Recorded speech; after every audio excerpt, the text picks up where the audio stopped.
चलिए चाय पर चर्चा की शुरुआत करते हैं ठंड से। आजकल हर जगह बस ठंड ठंडी सुनाई दे रही है, दिखाई पड़ रही है, महसूस भी हम यही कर रहे हैं। देश के ज्यादातर इलाके इन दिनों ठंड और कोहरे की चपेट में है। दिल्ली एनसीआर पर भी इसका साया है। लेकिन इन सब के बीच भी शिक्षा की ललक क्या होती है, वो भी देखने को मिल रही है।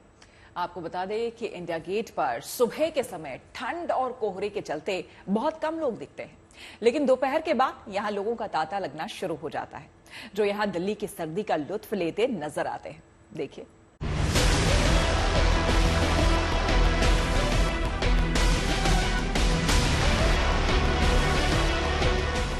ये तस्वीरें हैं दिल्ली और उसके आसपास के इलाकों की, जहां अभी भी लोगों को भीषण ठंड के साथ ही कोहरे का भी सामना करना पड़ रहा है। हाड़ कपा देने वाली इस ठंड में अलाव लोगों के लिए बड़ा सहारा बना हुआ है। ठंड के साथ ही कोहरे का भी लोगों को सामना करना पड़ रहा है। दिल्ली, एनसीआर, गाजियाबाद, इन तमाम हिस्सों के अंदर ठंड का कहर जो है वो साफ तौर पर देखने को मिल रहा है। टेम्परेचर 9.6 डिग्री के आसपास जो है वो दर्ज किया गया। और अगर बात करें कोहरे की, तो कोहरे की चादर अभी भी पूरी तरीके से उत्तर भारत के कई हिस्सों में जो है वो साफ तौर पर नजर आ रही है। दिल्ली एनसीआर की ये तस्वीरें हैं, जहां पर सुबह के वक्त विजिबिलिटी जो है वो तकरीबन 400 मीटर के आसपास जो है वो दर्ज की गई है। ठंड और कोहरा भले ही हो, लेकिन जरूरी काम तो छोड़े नहीं जा सकते। लिहाजा ऐसे मौसम में भी लोगों को अपने काम से बाहर निकलना ही पड़ रहा है। अब इन छात्रों को ही देखिए, जो इस ठंड के मौसम में भी पढ़ाई करती नजर आ रही हैं। दिल्ली के दयाल सिंह कॉलेज के पास ये अलाव सेकते हुए पढ़ाई कर रही हैं। दरअसल ये परीक्षा देने पहुंची हैं। अब ठंड भले ही हो, लेकिन जब बात शिक्षा और परीक्षा की हो, तो ठंड भी इनके हौसले पर अपना असर नहीं दिखा सकती।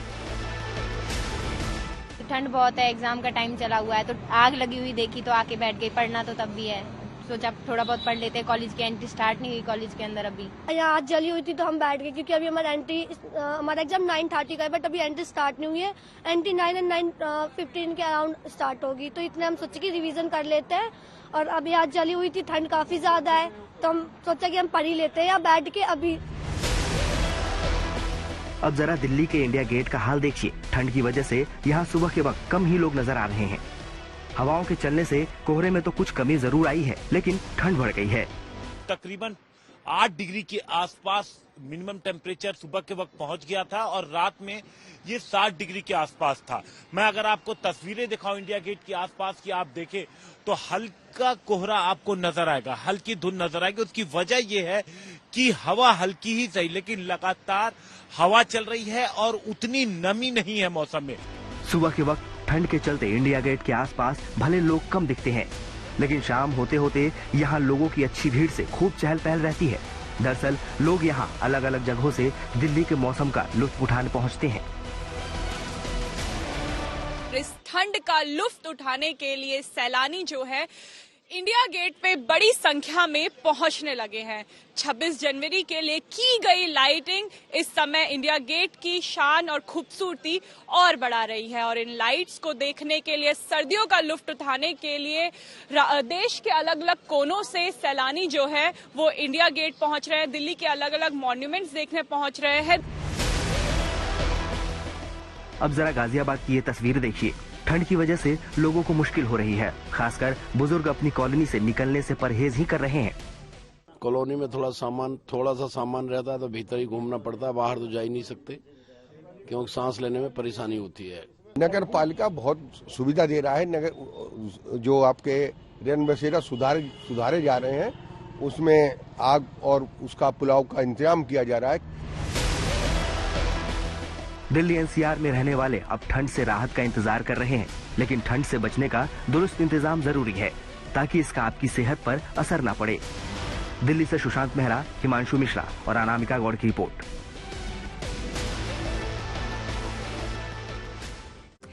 देखिए, इसमें कोई दो राय नहीं कि इस वक्त उत्तर भारत में ठंड प्रचंड है। इस बीच एशिया की सबसे बड़ी झील वुलर लेक भी अब जमने लगी है। जम्मू कश्मीर में कई जगहों पर तापमान -5 डिग्री तक पहुंच गया है। जी हां, वहीं उत्तर भारत के ही कई राज्यों में ठंड का सितम जारी है, जहां पंजाब के कई शहरों में कोहरे के चलते विजिबिलिटी काफी कम हो गई है। वहीं हरियाणा के लिए मौसम विभाग ने ऑरेंज अलर्ट दिया है।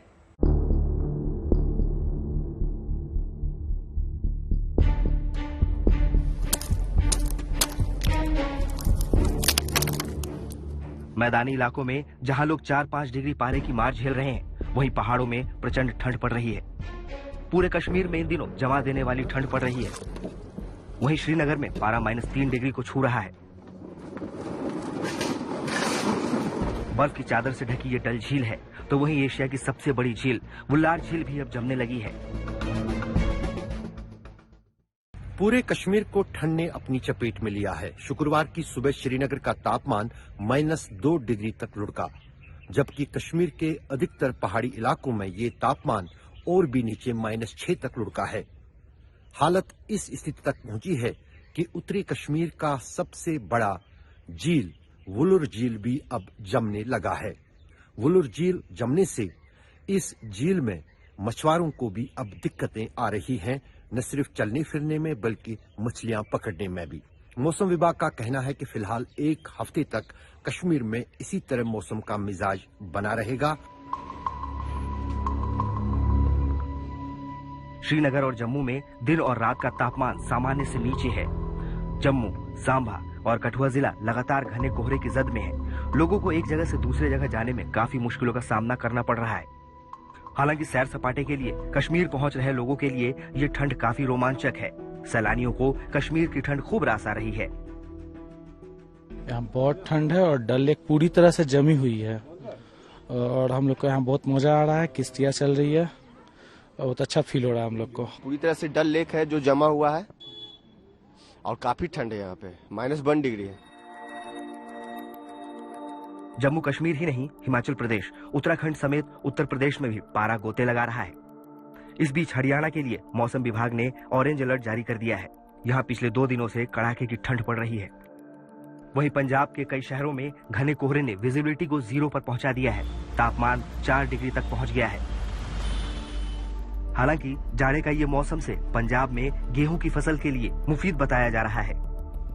2 तस्वीरें हैं। सड़क पर चलने वालों को परेशानी हो रही है। दूसरी तस्वीर, ये हरे खिलखिलाते हुए खेत आप देख सकते हैं। इन खेतों में इस मौसम की वजह से भारी फायदा हो रहा है गेहूं की फसल में। मौसम विभाग के मुताबिक पहाड़ों से लेकर मैदानी इलाकों तक फिलहाल कपकपी यूं ही कायम रहने की उम्मीद है। गलन के साथ अभी ठंडी हवाएं चुनौती बनी रहेगी। ऐसे में पूरी तरह एहतियात बरतें, सावधान रहें, क्योंकि ठंड जाने में अभी वक्त है। जम्मू से अशरफ वाणी, चंडीगढ़ से सत्येंद्र चौहान और माउंट आबू से राहुल त्रिपाठी के साथ bureau report, good news today. वही है, सीवियर कोल्ड कंडीशंस प्रिवेल कर रही हैं। हमारा अनुमान यह है कि आने वाले 2 दिनों में भी ऑलमोस्ट ऐसा ही रहना चाहिए। पंजाब, हरियाणा, एनसीआर, दिल्ली, तो उसके बाद ग्रेजुअली इंप्रूव होना चाहिए। इसके साथ ही जो वेरी डेंस फॉग है वो भी कुछ हिस्सों में पंजाब, हरियाणा और इसके साथ एनसीआर, दिल्ली में तो कम प्रोबेबिलिटी है। उत्तर प्रदेश वहां पे समय देखिए, उड़ीसा की चिल्का झील भी इन दिनों प्रवासी परिंदों से गुलजार है। खास बात यह है कि इस साल पिछली बार के मुकाबले यहां ज्यादा प्रवासी पक्षी आए हुए हैं। आप भी देखिए इस रिपोर्ट को।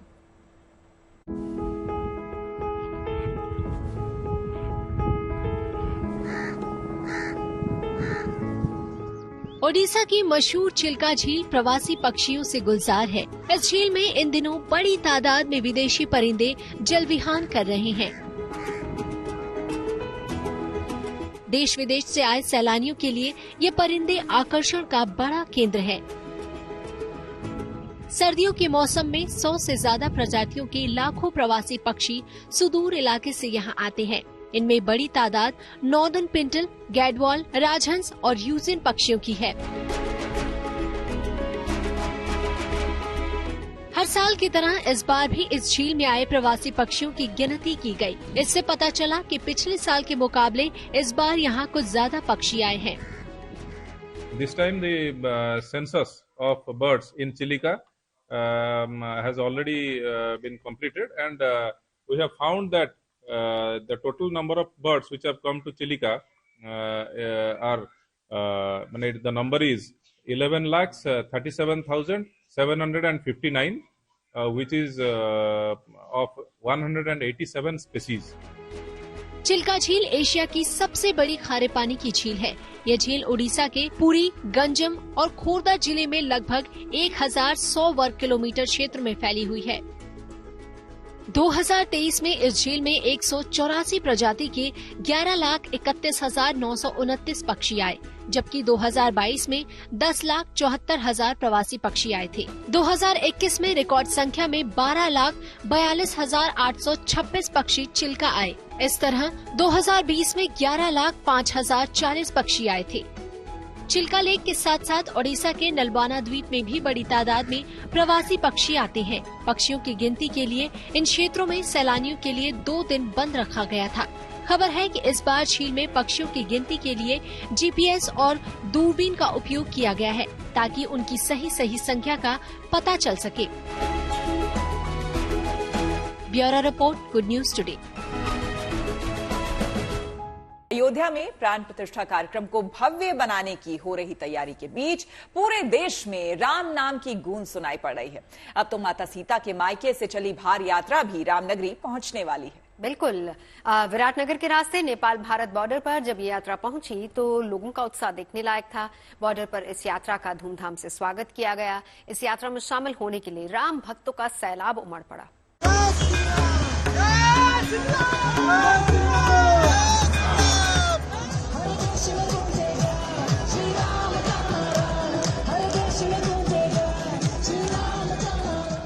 ये राम भक्तों का उत्साह है।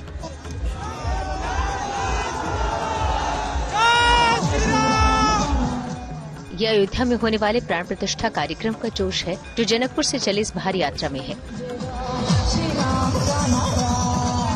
माता सीता की नगरी यानी उनके मायके जनकपुर धाम से ये यात्रा कल शुरू हुई थी। वीरगंज के रास्ते जब इस यात्रा की भारत में एंट्री हुई तो यहाँ का माहौल देखने लायक था। इस भारी यात्रा का ढोल नगाड़ों और जयकारों से स्वागत किया गया।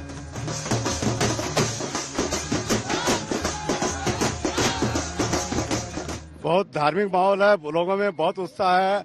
जो यात्रा वीरगंज में शाम को 8 बजे पहुंचनी थी, सुबह 4 बजे पहुंची है। जगह जगह भव्य इसका स्वागत हुआ है और एक ये ऐतिहासिक यात्रा है। भगवान श्री राम के ससुराल से जब सौगातों के साथ ये यात्रा शुरू हुई थी तो उस वक्त तो भक्ति का भव्य नजारा दिखा ही।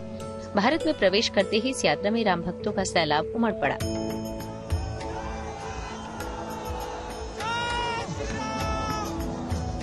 भारत नेपाल सीमा पर इस वक्त जबरदस्त जश्न का माहौल है, क्योंकि जनकपुर धाम से चली भार यात्रा अब भारत की सीमा में प्रवेश कर चुकी है, नेपाल की सीमा को पार करते हुए। और हम इस वक्त भारत की सीमा में प्रवेश कर चुके हैं रक्सौल में। और आप देख सकते हैं चारों तरफ आपको लोगों का हुजूम साफ तौर पर नजर आ रहा होगा। चारों तरफ जहां भी आप देखें आपको सिर्फ लोग ही लोग नजर आएंगे, राम भक्त नजर आएंगे। और ये तमाम लोग उस यात्रा का हिस्सा बनने के लिए बेचैन है, जो यात्रा जनकपुर धाम से शुरू हुई थी कल, और आज शाम ये यात्रा अयोध्या पहुंचेगी। और भार यात्रा ये है, भार यात्रा यानी मिथिला संस्कृति में भार का मतलब होता है तोहफे देना, और उपहार से भरी 2 ट्रक जो है वो जनकपुर धाम से निकली है। और मिथिला संस्कृति के मुताबिक जो हम बार बार अपने GNT के व्यूअर्स को भी बताते हैं कि ब्याहता बेटी का जब विवाह के बाद जब गृह प्रवेश होता है तो उसके मायके से बहुत सारी सौगात, बहुत सारे उपहार भेजे जाते हैं, और उसी परंपरा का निर्वहन किया जा रहा है यहाँ पे। महिला हो या पुरुष या फिर बच्चे या बुजुर्ग, हर किसी का उत्साह इस भार यात्रा में देखते ही बन रहा है। और माता जानकी के मायके से भगवान राम की नगरी अयोध्या के लिए निकली इस यात्रा का उत्साह अभी और बढ़ने वाला है। तो एक जबरदस्त, एक अलग सा ही माहौल है। लोग किस तरीके से मानो दीवाने हुए जा रहे हैं राम धुन में। देख सकते हैं यहाँ गीत संगीत हो रहा है, राम भजन, राम धुन बज रहा है, और लोग यहाँ जश्न का माहौल भारत नेपाल सीमा पर साफ तौर पर नजर आ रहा है। और 22 जनवरी को जब मंदिर का उद्घाटन होगा उस दिन इसी तरीके का उत्साह जो है वो जनकपुर धाम में भी देखने को मिलेगा। कैमरा पर्सन दीपक कुमार और गणेश शंकर के साथ रोहित सिंह, भारत नेपाल सीमा, GNT। अवधपुरी में भगवान राम की प्राण प्रतिष्ठा को लेकर देश भर में उत्सव का माहौल है। देश के कोने कोने से श्रद्धालु अपने आराध्य के स्वागत के लिए अयोध्या पहुंच रहे हैं। बिल्कुल, हैदराबाद से राम भक्तों की टोली 1300 किलोमीटर का सफर साइकिल पर तय करके अयोध्या पहुंची है। मध्य प्रदेश के धार के रहने वाले गणेश दोनों पैरों से चल नहीं सकते। बावजूद इसके वो 1000 किलोमीटर सफर तय करके रामनगरी पहुंचे हैं।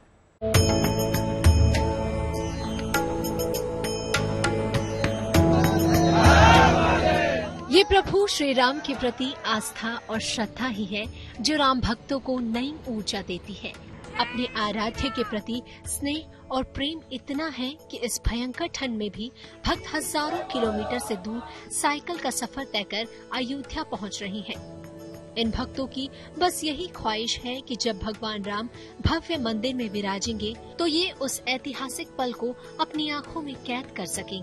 इसीलिए हैदराबाद से राम भक्तों की टोली साइकिल के जरिए ही अयोध्या के लिए निकल पड़ी और 17 दिनों में 1300 किलोमीटर का सफर तय कर हैदराबाद से राम भक्त अयोध्या पहुंच गए। खास बात है कि राम भक्तों ने प्रभु श्री राम के स्वागत के लिए चांदी की ईंट भी मंदिर ट्रस्ट को सौंपी है। 1300 किलोमीटर का सफर था। हम लोग निकले हैं भाग्यनगर प्रांत से। 1300 किलोमीटर का सफर था जो बस मन में राम थे, बस राम थे। राम जी की संभावना से, राम जी की आस्था से हम लोग यहाँ पे पहुंच गए। बाकी कुछ दर्द नहीं, तकलीफ नहीं, कुछ भी नहीं, सिर्फ मन में सिर्फ राम थे, राम मंदिर था, यहाँ पहुंचना था, पहुंच गए बस। हम लोग को 17 दिन लगा सब्र। ये 17 दिन में हम लोग को किसी तकलीफ भी नहीं है, कुछ भी नहीं है। लेकिन इधर थोड़ा ठंडी है, हम लोग की तरफ ठंडी नहीं है। ठंडी में भी हमारे श्री राम ने साथ दिए हैं, हम अयोध्या पहुंच गए। श्री राम। कुछ ऐसा ही जज्बा और जोश मध्य प्रदेश के धार के रहने वाले गणेश में भी दिखा। गणेश अपने दोनों पैरों से चल नहीं सकते, बावजूद इसके वे धार से अयोध्या के लिए साइकिल यात्रा पर निकल पड़े हैं और वो 3 दिनों में अब तक करीब 150 किलोमीटर का सफर भी तय कर चुके हैं। सभी की उम्मीद थी कि राम मंदिर बन जाए, ठीक है। एक तो सभी की उम्मीद पूरी होने का, और दूसरा कि मैं हैंडीकैप हूँ, मैं जब 1000 किलोमीटर का लक्ष्य साइकिल से तय कर सकता हूँ तो और भी जितने विकलांग हैं वो अपने आप को कमजोर ना समझे और अपने लिए और दूसरों के लिए हमेशा लड़ते रहे, ये प्रेरणा उनके लिए। प्रभु श्री राम के प्रति गणेश की सच्ची आस्था और निष्ठा दूसरों के लिए भी एक मिसाल है। अगर इरादे मजबूत हो तो कोई भी सफर मुश्किल नहीं है। रामलला की प्राण प्रतिष्ठा में अभी कुछ ही दिन शेष है, लेकिन राम भक्तों का उत्साह 7वें आसमान पर है और राम भक्त अपने आराध्य के दर्शन के लिए अभी से अवधपुरी पहुंचने लगे हैं। अयोध्या से बनवीर सिंह, राजापुर से मनोज पुरोहित के साथ bureau report, good news today. Ayodhya को लेकर लोगों में इस कदर उत्साह है कि अब क्रिकेट प्रतियोगिता में विजेता टीम को इसको लेकर खास ऑफर दिया गया है। जी हां, भोपाल में पारंपरिक धोती कुर्ता क्रिकेट प्रतियोगिता में क्रिकेट की कमेंट्री भी संस्कृत भाषा में की जा रही है और हर चौके छक्के पर वैदिक मंत्रोच्चार की गूंज सुनाई दे रही है। 3 दिन तक चलने वाली इस क्रिकेट प्रतियोगिता में कुल 12 टीमें हिस्सा ले रही हैं। खास बात यह है कि इस प्रतियोगिता को जीतने वाली टीम को रामलला के प्राण प्रतिष्ठा में शामिल होने का मौका मिलेगा और विजेता टीम को अयोध्या आने और जाने का टिकट भी दिया जाएगा।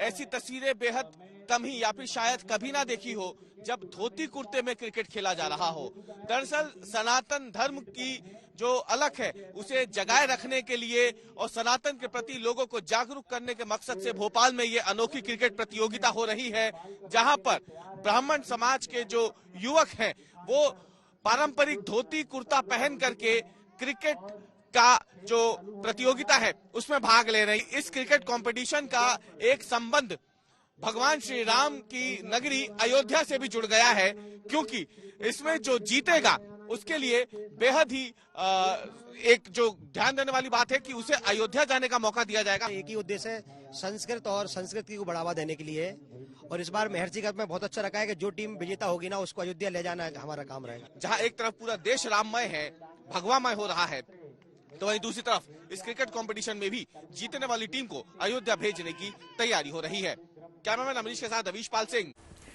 हर राम भक्त को 22 जनवरी की शुभ बेला का इंतजार है, जब अयोध्या में रामलला की प्राण प्रतिष्ठा होगी। इस दिन देश के तमाम मंदिरों में भव्य आयोजन होंगे। एक तरह से कह सकते हैं कि दिवाली मनाई जाएगी। इतना ही नहीं, यूपी परिवहन की बसों में 22 तारीख तक राम भजन बजाए जाएंगे और अयोध्या ही नहीं बल्कि यूपी राम भक्ति से सराबोर होगी। ओम श्री रामचंद्र कृपालु भजो मन हरण भव दारुणम नव कंजलोचन कंज मुख कर कंज पद कंजारुणम। ये लखनऊ के गोमती नदी के किनारे बने ऋषि आश्रम के छात्रों का उत्साह है। यहाँ भी प्राण प्रतिष्ठा महोत्सव मनाने की भव्य तैयारियां की जा रही हैं। यहाँ प्राण प्रतिष्ठा के शुभ अवसर पर स्वास्थ्य वाचन होगा, साथ ही भंडारे और दीपोत्सव की तैयारियां भी की जा रही हैं। बहुत ही हम लोग प्रसन्न है कि जो है राम मंदिर का निर्माण हो गया और भगवान श्री राम जी की स्थापना होगी, उनका पूजन होगा। उसी तरह हम भी अपने आश्रम में उनका पूजन करेंगे और दिव्य जो है दीपोत्सव मनाएंगे और जो है रामचरितमानस का पाठ करेंगे और हमारे गुरुजी यहाँ आश्रम में भंडारा करवाएंगे। यही सब कार्यक्रम हमारे। आप बताइए, बहुत छोटे से छात्र देख रहे हैं यहाँ पर, ये बताइए 22 को क्या है और आप तैयार हैं उसके लिए? बहुत सारे लोग आएंगे यहाँ पर। तैयार है, जैसे बहुत सारे लोग आएंगे तो फिर उनका स्वागत करेंगे और यहाँ पे रामचरितमानस का पाठ होगा। देश भर के तमाम मंदिरों में 22 तारीख को रामोत्सव मनाया जाएगा। गोमती किनारे पातालपुरी हनुमान मंदिर में भी इस अवसर पर विशेष तैयारी की गई है। इस दिन यहाँ महाबली को नया चोला चढ़ाया जाएगा, उनका विशेष श्रृंगार किया जाएगा। यहाँ स्थापित जगन्नाथ, बलराम और सुभद्रा जी की चल प्रतिमाओं को नाव में गोमती भ्रमण कराया जाएगा। पूरे मंदिर परिसर को दीपों से सजाया जाएगा। तो क्या तैयारी है आपके मंदिर में? यहाँ हमारा जय श्री राम, यहाँ पर तैयारी भव हम लोग बाबा का श्रृंगार करेंगे और उस दिन श्रृंगार होगा, बाबा को भव्य पोला चलेगा, सब चीज होगी और हम शाम को नौका विहार करेंगे। जगन्नाथ जी महाराज है हमारे, नौका विहार होगा उनके। शाम को दीपोत्सव भी करेंगे और दीपोत्सव जैसे हम लोग दीपावली धूमधाम से मनाते हैं वैसे ही 22 तारीख को हम धूमधाम से पड़ाको आतिशबाजी से रामलला का स्वागत और उनका प्राण प्रतिष्ठा की पूरी शाम को पूजा पाठ करेंगे। प्राण प्रतिष्ठा महोत्सव की उमंग महज मंदिरों और आश्रम तक सीमित नहीं है। जनमानस के उत्साह को देखते हुए योगी सरकार ने परिवहन विभाग को खास निर्देश दिए हैं। 22 जनवरी तक यूपी की सभी बसों में लगे पब्लिक एड्रेस सिस्टम में राम भजन बजाए जाएंगे। यानी राम नाम की गूंज से अयोध्या ही नहीं पूरा उत्तर प्रदेश महकेगा और इस शुभ अवसर पर राम भक्ति, आस्था और विश्वास की नई परिभाषा गढ़ेगा। लखनऊ में शिल्पी सेन और समर्थ श्रीवास्तव के साथ bureau report, good news today. Ramlala के जलाभिषेक के लिए काशी से विशेष कलश मंगवाया जा रहा है। आपको इस खास रिपोर्ट में हम दिखाते हैं इस कलश की खासियत क्या है।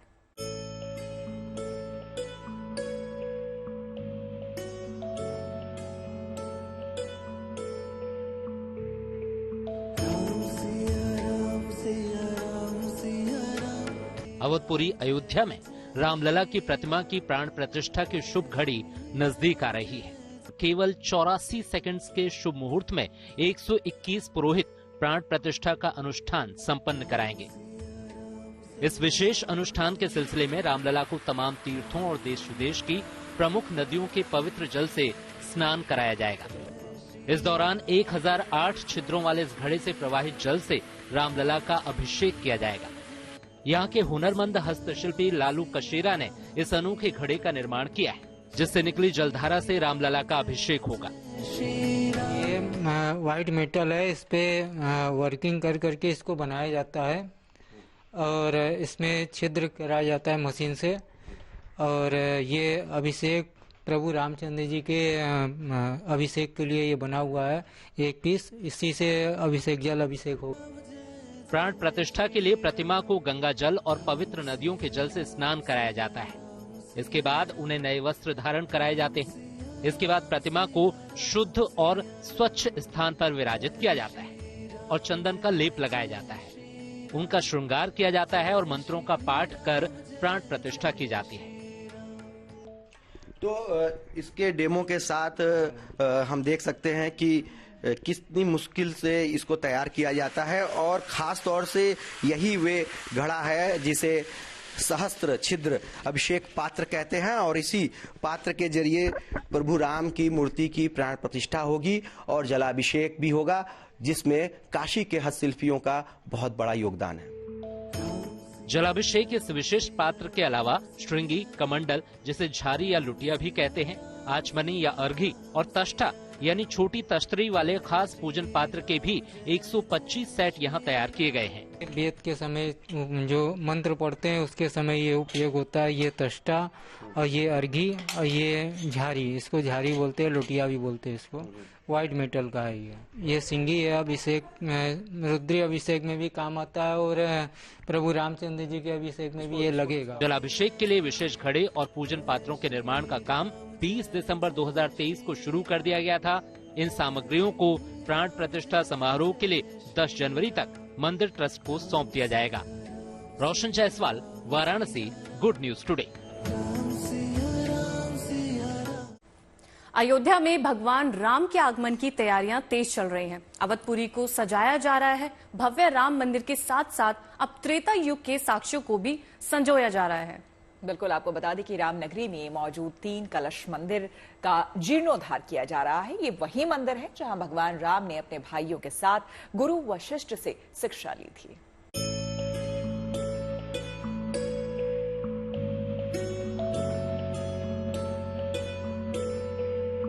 राम आएंगे अयोध्या लौट के, राम आएंगे अयोध्या लौट के। अयोध्या के रोम रोम में राम, अवधपुरी के कण कण में रामलला का वास। रामनगरी अयोध्या में भगवान राम की प्राण प्रतिष्ठा को लेकर उत्सव का माहौल है, क्योंकि रामलला की प्राण प्रतिष्ठा में अब महज कुछ ही दिन शेष है। ऐसे में अयोध्या को सजाने संवारने का भी काम तेज हो गया है। राम मंदिर के साथ साथ अब अवधपुरी भी भव्य और दिव्य आकार ले रही है। प्रभु श्री राम के स्वागत में कोई कमी न रहे, इसीलिए अयोध्या में मौजूद त्रेता युग के साक्ष्यों का भी अब जीर्णोद्धार किया जा रहा है। ये वही पवित्र स्थल है जहां त्रेता युग में भगवान श्री राम लक्ष्मण, भरत और शत्रुघ्न को गुरु वशिष्ठ ने शिक्षा दी थी। और जब अब प्रभु श्री राम अयोध्या में विराजने जा रहे हैं, तो इस 3 कुटी कलश मंदिर को भी भव्य और दिव्य बनाया जा रहा है, क्योंकि ये सिर्फ एक मंदिर नहीं बल्कि प्रभु श्री राम के बाल स्वरूप का जीता जागता उदाहरण भी है। अयोध्या के 37 पौराणिक मंदिरों को जीर्णोद्धार करने का अपने हाथ में उन्होंने ये कार्य लिया है और वह पर्यटन विभाग इस काम को बहुत अच्छे से कर रहा है। उनकी पौराणिकता को सुरक्षित रखते हुए और उनको कैसे जीर्णोद्धार किया जा सकता है, इस दृष्टिकोण से बहुत अच्छा काम ये हो रहा है। आने वाले समय में ये सूची और बढ़ेगी, जिसमें और भी मंदिर इसमें शामिल होंगे। अवधपुरी की अब तस्वीर बदल रही है। चौक चौराहों से लेकर भव्य मंदिर तक सब कुछ बदल चुका है और अब जल्द ही वो शुभ घड़ी आने वाली है जब अयोध्या के भव्य राम मंदिर में रामलला विराजेंगे। Bureau report, good news today. Uttar Pradesh Madhyamik Shiksha board द्वारा इस साल 10वीं और 12वीं परीक्षा के लिए परीक्षा केंद्र बना दिए गए हैं। इस साल होने वाले 10वीं और 12वीं के एग्जाम यूपी के 8,264 परीक्षा केंद्रों पर आयोजित किए जाएंगे। परीक्षा देने वाले छात्रों की कुल संख्या इस साल 55,08,206 है और इसी हिसाब से परीक्षा केंद्रों की लिस्ट तैयार की गई है। माध्यमिक शिक्षा बोर्ड की ऑफिशियल वेबसाइट पर यह नोटिफिकेशन जारी किया गया है। आपको ये भी बता दें कि इस साल हाई स्कूल और इंटरमीडिएट के बोर्ड एग्जाम 22 फरवरी से 9 मार्च यानी 17 दिन तक चलेंगे।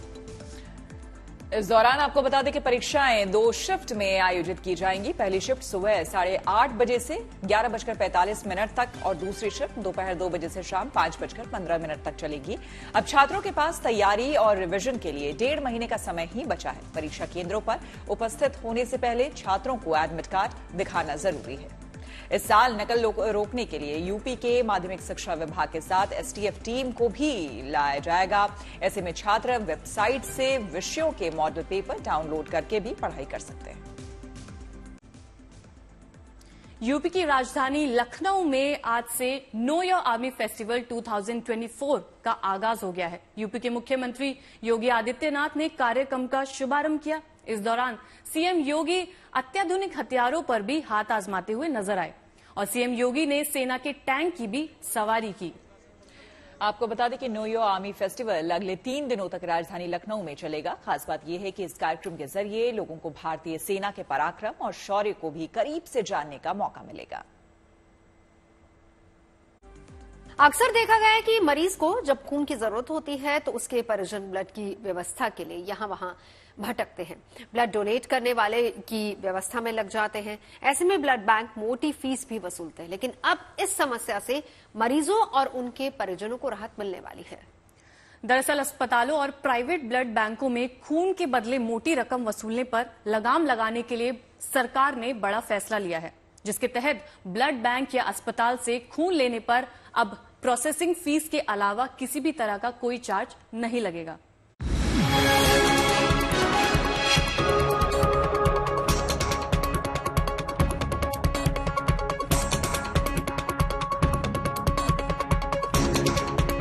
किसी मरीज को खून चढ़ाने के लिए अब उसके लिए खून देने की जरूरत नहीं पड़ेगी। पहले इसको लेकर लोगों को बहुत ही भागदौड़ करनी पड़ती थी, लेकिन अब नए सरकारी आदेश के तहत लोगों को इससे बहुत राहत मिलेगी। अस्पतालों और प्राइवेट ब्लड बैंकों की तरफ से अब खून लेने पर मोटी रकम वसूलने पर भी रोक लगने जा रही है। ब्लड बैंक या अस्पताल से खून लेने पर अब प्रोसेसिंग फीस के अलावा किसी तरह का कोई चार्ज नहीं लगेगा। दरअसल सरकार ने ये आदेश इस बाबत जारी किया है कि खून बेचने के लिए नहीं होता है। पहले जहां ब्लड न देने की स्थिति में प्राइवेट अस्पताल और ब्लड बैंक औसतन 2000 रूपए से 6000 रूपए प्रति यूनिट वसूलते रहे, वही ब्लड की कमी या रेयर ब्लड ग्रुप के मामले में ये फीस 10,000 रूपए से ज्यादा रहती है। अब नए दिशा निर्देश के तहत केवल प्रोसेसिंग शुल्क ही लिया जा सकता है, जो ब्लड या ब्लड कॉम्पोनेंट के लिए 250 रूपए से 1550 रूपए के बीच है।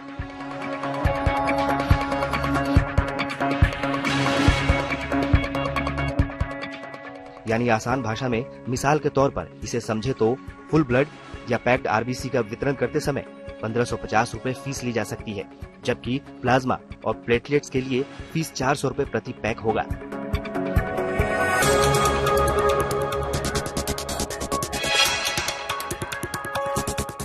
लिहाजा इस फैसले के बाद उम्मीद की जा सकती है कि मरीजों के परिजनों को खून की जरूरत को लेकर यहाँ वहाँ भागने से बड़ी राहत तो मिलेगी ही, साथ में ब्लड के लिए ज्यादा पैसे भी नहीं वसूले जा सकेंगे। जाहिर है सरकार के इस नए नियम से मरीजों और उनके परिजनों को इलाज में बहुत राहत मिलेगी।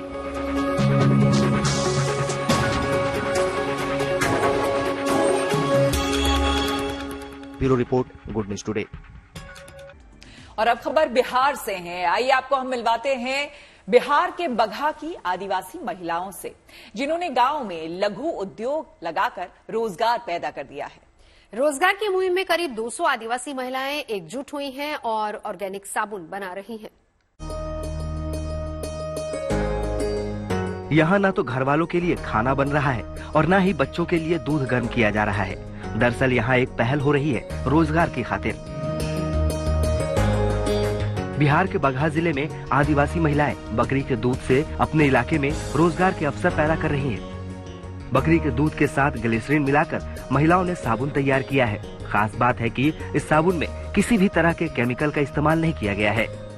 घरेलू सामग्री और अपने आसपास की वनस्पतियों का उपयोग करके ये महिलाएं ऑर्गेनिक साबुन बना रही हैं और इलाके में लोगों को ये साबुन खूब पसंद आ रहा है। साबुन में ग्लिसरीन और गोट मिल्क है, चारकोल है, एलोवेरा है, हल्दी, चंदन है। रोजगार की इस मुहिम में इस संगठन में करीब 200 महिलाएं जुड़ गई हैं। इन महिलाओं का एक मिशन है गांव में महिलाओं को रोजगार देना। हालांकि साबुन बनाने के बाद उसकी ब्रांडिंग, पैकेजिंग और मार्केटिंग सही ढंग से नहीं होने के कारण बिक्री प्रभावित हो रही है। साबुन बहुत डिमांड है सर मार्केट में। इसको जो एक बार यूज कर ले रहा है वो साबुन हमारे घर से आके ले जा रहा है। मगर इन महिलाओं की हिम्मत को सलाम करना बनता है। हालांकि इन महिलाओं ने और ग्राहकों को जोड़ने के लिए साबुन में विकल्प भी दिए हैं, यानी बकरी के दूध के साथ नीम, मसूर, एलोवेरा, कोयला, हल्दी, चंदन का भी इसमें इस्तेमाल किया गया है। फिलहाल तो आदिवासी क्षेत्र से आने वाली इन महिलाओं की इस पहल की खूब चर्चा है। बिहार के बगहा से अभिषेक पांडे के साथ bureau report, good news today. देखिए वीकेंड आ रहा है और हर बार की तरह इस बार भी कई लोग सैर सपाटे के लिए निकल रहे होंगे। वैसे हर किसी को देश दुनिया घूमने का शौक नहीं होता और जिसे होता है वही दरअसल जानता है कि घुमक्कड़ी क्या होती है। जी हाँ, तो इस वीकेंड ठंडे मौसम का आनंद जरूर लें, मगर एहतियात के साथ और हाँ पॉजिटिविटी के साथ फ्यूचर प्लानिंग तैयार कीजिएगा, क्योंकि फ्यूचर प्लानिंग अगर सही होती है तो भाई अच्छे दिन जरूर आते हैं। मगर अच्छे दिन की शुरुआत अच्छी खबरों के साथ तो होनी चाहिए। तो ये तो सोने पे सुहागा हो जाएगा। और अच्छी खबरें कहाँ मिलती है? सिर्फ और सिर्फ गुड न्यूज टुडे पर। और सबसे अच्छी खबरें कहाँ मिलती है? हमारी चाय पे। सोमवार वाली चाय साथ पियेंगे अच्छी खबरों के साथ। रखिए ख्याल।